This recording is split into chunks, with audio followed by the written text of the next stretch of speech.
بینەرین هێژاوە کون دەزانن gelek çîrokên xemgîn di nav civata Kurda de û di rewşa Kurda de heye. Ew çîrokana nehatine berçavan. Hinek ji sînemakarê Kurda dixwazin biriya kamerê, biriya sînema wan çîroka bînin berçava û bi xelkê re par vekin. Yek ji wan çîrokê gelekî bi êş û gelekî biwate çîroka kolbera ye. Ew kolberên got qaçaxiyê dikin ji bo got jiyana xwe pê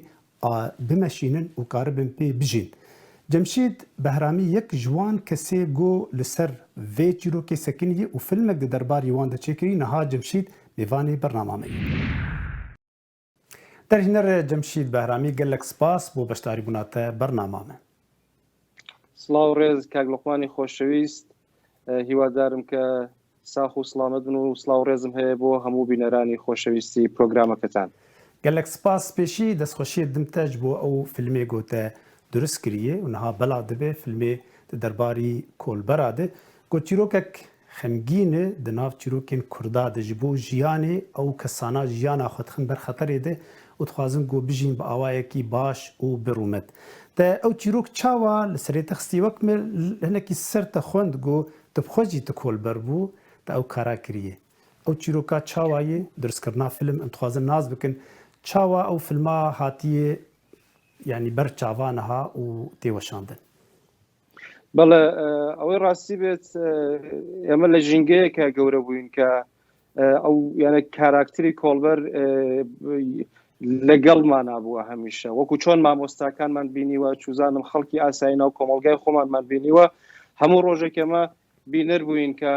خەڵکانێک بە ناوی کۆڵبەر بەرحاڵ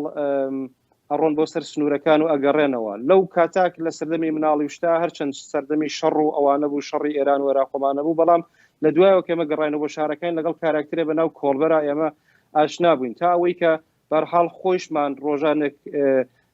ناچار بووین وەکو زۆربەی ڕەفیقەکانی خۆمان بەرحاڵ کۆڵبەری بکەین زۆرێک لەو خەڵکانەی لەو ڕەفیقانەی ئێمە کە بەرحاڵ دواتر بوون بە کەسایەتی هایەکی ناوداریش هینە کۆڵبەریان کردووە لە بە پێی ئەوەی کە ژینگەی ڕۆژهەڵاتی کوردستان و ئەو شارە سەرسنوورانە بەرحاڵ هیچ شتێکی تیان یانە ناچاریە جا بۆیە بەرحاڵ من وەکو کەسێک کە خۆم ئەزمموی ئەو شتم کردبوو وایە یەکێک لە کەڵکەڵەکانی ژیانی من بۆ ئەوەی کە فیلمێک لەسەر کۆڵبەر دروستکەم بۆ ئەوەی کە بەڕاستی وەکو ئەرکێک لەسەر شانی خۆم بەرامبەر بە کاراکترێک بە ناو کۆڵبەر لە کۆمەڵگای خۆمانە هەیە بەرحاڵ لە مێژە لە بیری ئەوم کارێکی وا بکەم تاوەی کە بەرحاڵ لەگەڵ ئێران وایر ئێمە ڕێب کەوتین و زۆر خۆشحاڵم کە بەرحاڵ هەرچەند ماوەیەکی زۆر دوور و درێژ بێمە زیاتر لە ساڵێک خەریکی ئەو بووین تا ئەو فیلمە بەرهەم بهێنین و بەرحاڵ هەموو ئەو شوێنانەی کە لە ڕۆژهەڵاتی کوردستان کۆڵبەری تایە ئەتوانم لانیکەم بڵێم هەموو ئەو شوێنانە ئێمە کەسمان ناردووە دوای ئەوە فیلم هەڵگیراوە دواتر فیلمەکان هاتوۆتەوە بۆ من دواتر مۆنتاژ کراوە و دواتر بەرحاڵەوە بوو کە di nav film de min tiştek dît peyamek siyasî jî di nav de yanî tu çîrokê tînî çîrokek mirovahî çawa ji bo jiyanê lê hindirê wê de jî diyar dike got çîrokek siyasî yanî bi qest hikûmeta Îranê ya rejîma Îranê dixwaze got ew kolberî hebe ji bo got jiyana mirova tê ber xeterê de û astengîl pêşa civata Kurda çêbibe. Tiştekî wilo mebestek siyasî di nav filmê te de rast heyî te xwestî got bigîne temaşevana. بەڵێ بەگشتی لە ئێران هەموو شتێک سیاسیە هەموو پرسێک سیاسیە بە تایبەت ئەوەی کە ئێمە کاراکترێک بە ناوی کۆڵبەر ئەبینین بێگومان کۆمەڵی شت دەستی داوە دەستی یەک کاراکترێک بە ناو کۆڵبەر بخولقێت جا بۆیە کۆماری ئیسلامی ئەگەر ئێمە بگەڕێنەوە هەر بۆ سەرەتای هاتنە سەرکاری کۆماری ئیسلامی و دوایەوە هێرش بۆ سەر کوردستان ئەبینین کە کۆماری ئیسلامی بە هەموو یانەوەکو پلانێکی ئەمنیەتی چاولە پرسەکانی ناو کۆمەڵگای کوردستان دەکات جا بۆیە ئێمە بۆ ئەوەی کە بزانین کۆڵبەر لە چ ژینگەیەکا بەرهەم هاتووە یان بۆ بە کاراکترێک ناچار بوون کە ئێمە ئاوەڕ بدەینەوە لەو تەنگەشە سیاسیانە و ئەو تەنگەژە کۆمەڵایەتی و دوای ئەوە ئابوووریانەی کە بوونەتە هۆی دروستبوونی کاراکترێک بە ناوی کۆڵبەر جا بۆیە بەبێ ئاوردانەوە لە پلانەکانی کۆماری ئیسلامی لە ڕۆژهەڵاتی کوردستان ئێمە نەمانەتوانی ئەو شتە پێناسە بکەین جا بۆیە ئەوەش پەیوەندی بە هەر لە هاتنە سەرکاری کۆماری ئیسلامی دواتر چۆن چاوی لە کوردستان کردووە جەهاد بۆ کوردستان کە خومینی فەرمانی جەهاد بۆ کوردستانی دەرکردووە دواتر دەستوری قەتڵ و کوشتنی ڕێبەرانی گەلی کورد لە ڕۆژهەڵاتی کوردستان هەموو ئەمانە ئەو پلانانن کە کۆماری ئیسلامی گرتوویەتە بەر بۆ ئەوەی کە کۆمەلگای ڕۆژهەڵاتی کوردستان لە چاو شوێنەکانی تری ئێران دا ببڕێت و لە ئاستێکی نزمی ئابووری و کۆمەڵایەتیە بیهێڵێتەوە و ئەمە پلانێکی کۆماری ئیسلامیە جا بۆیە من ئاوم مەجبور ناچار بووم کە ئاوڕ لەو پرسە مێژوویانە بدەمەوە تا هەنووکە ئەمە کۆڵبەر ئەبینین بەڵێ بلێت پرسێک دنێ جەمشید تو کارێ ڕۆژنەماگەریەژی دەکەێت کارێ نەهات لەسەر فیلمێ خۆتەول و کار کردی دخوازی گۆ چیرۆکێک چیرۆکێ کوردا بینە بەر چاوان ئەف چیرۆکێ ڤەشارتی دنەریناتە دێ لە گۆر ئەمبێژن سەربۆراتە ئەف چیرۆکێن بە ڤی ڕەنگی دریا کامێرێرە دریا ڕۆژنەماگەریە نویساندن و هونەرێدە چیرۆکێ کوردا چ قەسی حەیەکیژان ئاستی تێ بەلاکردن خەلک لێ تەماشە دکن لێ گۆدار دکن کاریگەریە دەکێ گۆ نەرینا خەلکێ دەڕەوشا کوردات بێ گوهرتن گببن ئالی کار تشتێکی گوهرتنێک ژی ئاستا سیاسی بێکردن بێگومان بە تایبەتی لەم سەردەما بەهۆی ئەوەی کە تۆڕە کۆمەڵایەتەکان هاتووەتە ئاراوە هەموو کەس لە کوردستان ئێستا باشوور باکوور ڕۆژهەڵات و هەروەها ڕۆژاوا خەڵک هەموو یانە ڕۆژانە مۆبایلی پێوە لە مۆبایلەکەی خۆی چوزانم یانە چاو لە شتەکە جا بۆیە لەوانەیە زووتر سینەما بەس هونەرێک بواەت کە بەرحاڵ لە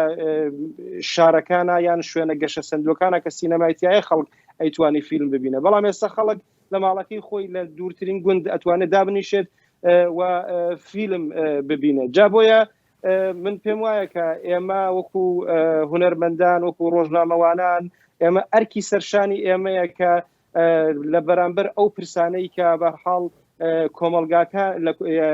بەرەو ڕووی کۆمەلگای ئێمە بێتەوە و پرسگەرێکی جدیە لە کۆمەلگای ئێمە ئەبێ بەرپرسیارانە وەڵام بدەینەوە جا بۆیەکی سیاسی لەوانەیە بە شێوەیەکی کەسێکی نظامی بە چەک بیکات بەرحاڵ ئێمەش بۆ ڕۆشنگەری لە ناو کۆمەلگای خۆمانە بە کامێرا و یان لە ڕێگەی بەرحاڵ کاری ڕۆژنامەگەریەوە ئەیکەین و بێگومان ئەتوانێم بەردەنگێکی زۆری هەیە من ئێستا بۆ نمونە لە هەر ئەم فیلمە لە تۆڕە کۆمەڵایەتەکانە زۆر کەس بینوێتی لە دوای ئەوەی کە لە تۆڕە کۆمەڵایەتەکان بڵاو بۆ تەلەڤیزیۆنەکان ئێمە داوامان لێکرد کە فیلمەکەمان بۆ بڵاو بکاتەوە جا بۆیە مەبەستم ئەوەیە کە لەم سەردەما من وازانم کاریگەری زۆرترێکە لە جاران سینەما بە پێچەوانەوە کە زۆر کەس پێی وایە کە سینەما یانە تەلەڤیزیۆن و تۆڕە کۆمەڵایەتەکان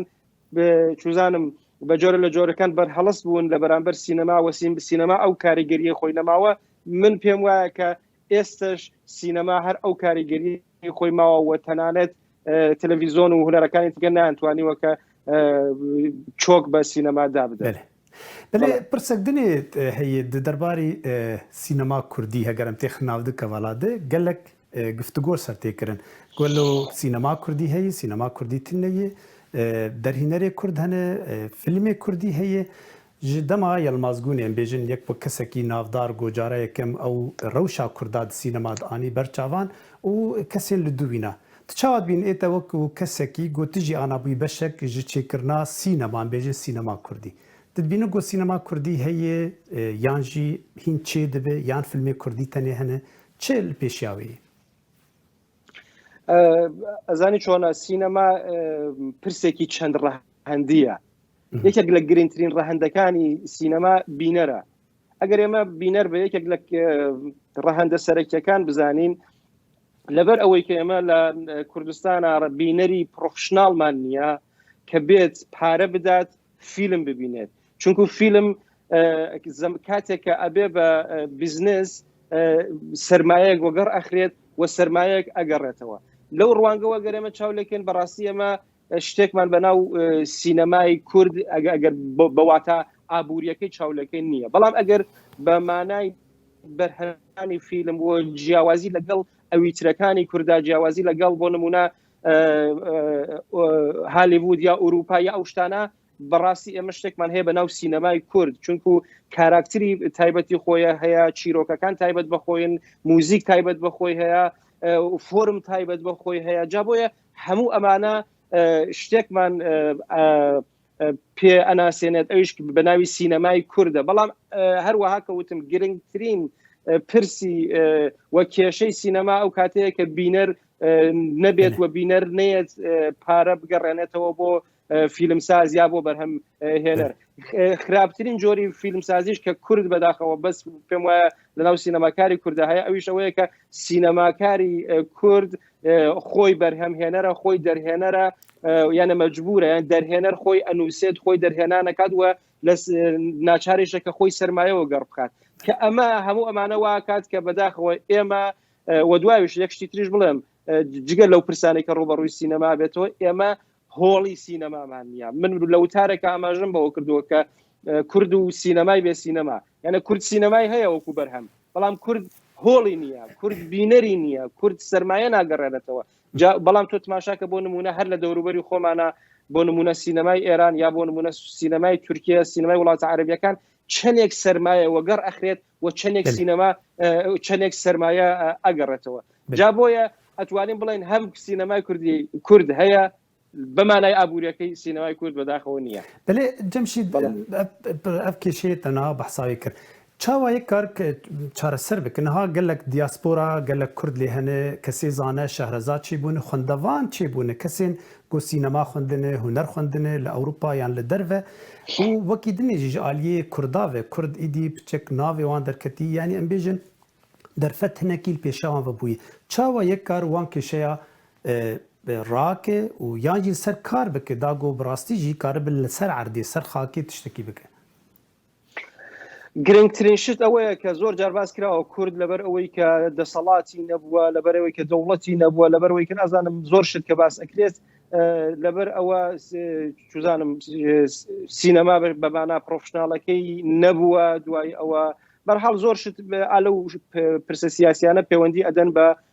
هەبوونی سینەما و گەڕخستنی سینەما ئەوانەوە بەڵام من پێم وایە کە سینەما ئەبێت لانیکەم سەرمایەدارەکان ناوەندە کولتوریەکان ناوەندە هونەریەکان بێن وە سەرمایە وەگەڕ بکەن کاتێککە سەرمایە وەگەڕ بکرێت یانە بە درێژایی چەند ساڵ 10 ساڵ 15 ساڵ 20 ساڵ ئێمە بینەری کورد دروستە دە کاتێککە بینەری کوردمان هەبێت کاتێککە فیلمی کوردی بینەری هەبێت تەواوی ئەو کێشانەی کە منی فیلم سازی کورد پێیوە ئەناڵێنم وازانم کە چارەسەر ئەبێت کێشەی سەرەکی ئێمە سەرمایەیە کێشەی سەرەکی ئێمە بینەرە بەڵام ئەگەر سەرمایەداری کورد ئەگەر ناوەندە کوردیەکان ئەگەر چوزانم قەرار نییە بەس ناوەندە کوردیەکانیش بە کوردە فیلمسازەکان ئەتوانن فاند لە ڕێکخراوە جیهانیەکان وەربگرن لە UN دوای ئەوە لە ڕێکراوی لێبوردنی نەونەتەوەی ئالەمانە فاندی تایبەتیان هەیە بۆ بەرهەمهێنانی سینەمایی و بە تایبەت تەوەرگەلێک کە تایبەت بە کووردە پشتیوانی لەکەن جا بۆیە ئەگەر ئەمانە ببێت و بارحاڵ ئێمە بە تایبەت ئێستا ئانلاینیش هاتووەتە ئاراوە نتفلیکس ئێمە ئەبینین کە پشتی بە زۆرێک لە سینەماکان شکاندووە بە زۆرێک لە کۆمپانیا زلوزە بەلاحەکانی سینەمایی چۆکی داداوە جا بۆیە بە تایبەتی کورد ئەتوانێت ئەلم سەردەمایە بیر لە سینەمای ئانلاین بکاتەوە زۆریش نییە بەرحاڵ بینەری کورد ئەگەر ڕاب بێت بۆ ئەوەی کە بۆ نمونە بۆ هەر فیلمە $1 بدات $1 لەوانەیە بۆ خەڵکێکە لە ئەوروپا و ئەمریکاوەمانە هەن زۆر کەم بێت جا بۆیە ئەگەر کورد بتوانێت بەو ئاستە بگات وەلانی کەم لە بە ئانلاین بتوانێت فیلم ببینێت من وازانم کە زۆرێک لە کێشەکانی ئێمەی کورد چارەسەر بیت لەو کاتا بیر لەوە ناکەنەوە کە سینەمای کورد هەیە یان نییە چونکە لەو کاتا هەم بینەرمان هەیە هەم بەرهەممان هەیە هەم سەرمایەمان هەیە کاک جەمشید ji bo te em bêjin niha te ev filmê xwe te dirust kir te saz kirî niha jî tê belavkirin ti ser dixebite da got şûna xwe bigire ew çîroka bê belakirin li paşa rojê tiştek heye em bêjin tev ev zor û zehmetiye niha te behsa wê kir tu binêj ti got tu berdewam bikî tiştekî nih çîrokek nih dibîne ber çavan yan tenê ev filma bû û tê raweste نەنە بێگومان ئێمە بەوە زیندوین یان ئەگەر کار نەکەین ئەگەر بەرهەممان نەبێت دیارە زیندوینین جا بۆیە بێگومان زۆر پرسیتر هەیە لە کۆمەڵگای خۆمانە لانی کەم لە ڕۆژهەڵاتی کوردستانە ئێمە زۆر پرس هەیە کە ئاوڕی لێ بدەینەوە کە کار بکرێت زۆر شت کاری لەسەر نەکراوە زۆر شت وە خۆی وەروەها بە شێوەیەکی بکر و پەراوێز کەوتوو ماوەتەوە یانە زۆر کار هەیە من پێم وایە کە بەشی هەر هەموو فیلم سازانی کورد ئەکات نەک لە ئێستا لە نەوەکانی داهاتویشە ئەو نەپرسی مێژووی و کۆمەڵایەتی و سیاسی و زۆر شتمان هەیە کە ئێمە ئەتوانین ئاوڕ لە بدەینەوە جا بۆیە چەندانە پلانی تر وەکو بەرهەمی سینەمایی بەدەستەوەیە هەرچەند لەم سەردەما من زۆرتر جەختم لەسەر سینەمای دیکومنتاری کردەوە بەڵام چەند کورتە فیلمێکیش لە پرۆگرامما هەیە هیوادارم بتوانم کە بەرهەمی بهێنم. gelek spas bo parvekirina te ez kêfxweş bûm gomete dît bû mêvanê bernama me û te beşek ji çîroka xwe û ji filmê xwe bi me re parvekir gelek spas bo derhênerê Kurd Cemşîd Behramî li ser vê axiftinê. Gelek spas kak Luqman spas bo ew.